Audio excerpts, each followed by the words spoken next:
Stephen Hawking est mort, les apparitions télé et ciné du célèbre astrophysicien. Stephen Hawking, ultra populaire astrophysicien et vulgarisateur scientifique, est mort à l'âge de 76 ans. Au fil d'une carrière très dense, il a su devenir aussi une icône pop à travers différentes apparitions dans des séries télé. Le célèbre astrophysicien britannique Stephen Hawking est mort le 14 mars 2018 à l'âge de 76 ans. Le scientifique, né en 1942, est considéré comme l'un des plus brillants vulgarisateurs des théories d'astrophysique, notamment à travers son ouvrage majeur, Une brève histoire du temps publié en 1988.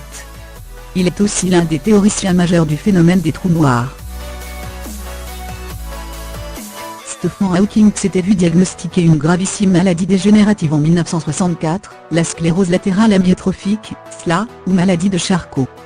À l'époque, ses médecins lui prédisaient, au mieux, 2 années à vivre. C'est peu dire si Stephen Hawking a déjoué leurs pronostics. C'est peu dire aussi qu'il a employé au mieux les années qu'il a pu gagner sur la mort. De 1980 à 2009, Stephen Hawking occupera le siège de professeur de mathématiques à Cambridge, au poste occupé avant lui par le célèbre Isaac Newton. Bien qu'extrêmement diminué, l'astrophysicien paralysé ne pouvait se déplacer qu'en fauteuil et, incapable de parler depuis 1985, ne s'exprimait que grâce à un ordinateur équipé d'une synthèse vocale. Stephen Hawking est devenu une superstar très médiatique.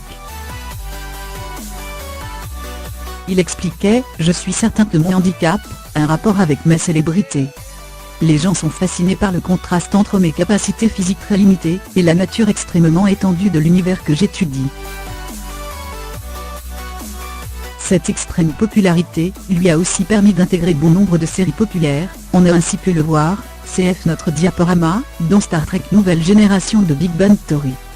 L'avatar de Stephen Hawking a pu aussi faire des apparitions dans les séries animées Les Simpsons ou Futurama. C'est le comédien Eddie Redmayne qui a interprété le rôle de Stephen Hawking dans le biopic Une brève histoire du temps. Stephen Hawking s'est déplacé plusieurs fois sur le tournage et a accompagné son jeune alter ego au BAFTA britannique où Eddie Redmayne a été récompensé. Il a gagné aussi un Oscar grâce au film.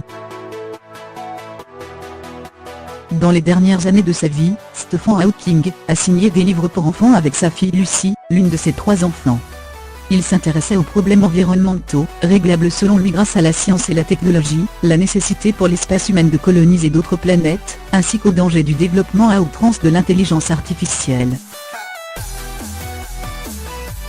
Ses 3 enfants Lucy, Robert et Tim, qui ont annoncé la mort de Stephen Hawking par communiqué, ont laissé le dernier mot à une citation de leur père « Cet univers ne serait pas grand-chose, s'il n'était le foyer de ceux que l'on aime ».